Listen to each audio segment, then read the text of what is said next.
Geceler kapkara zülmət hər anım, ölüme beraber bir olaq, olmadı qismət yoruldum.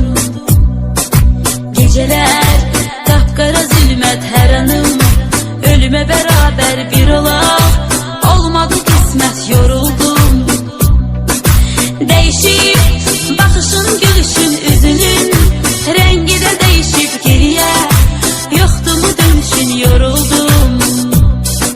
Değişip bakışın, gülüşün, üzünün rengi de değişip geriye, yoktu mu dönüşün, yoruldum.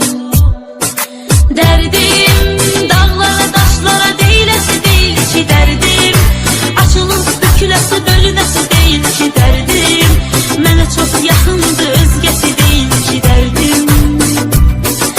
Derdim dağlara taşlara değilesi değil ki derdim, açılıp bükülesi bölünesi değil ki derdim, mənə çok yakındı özgesi değil ki derdim.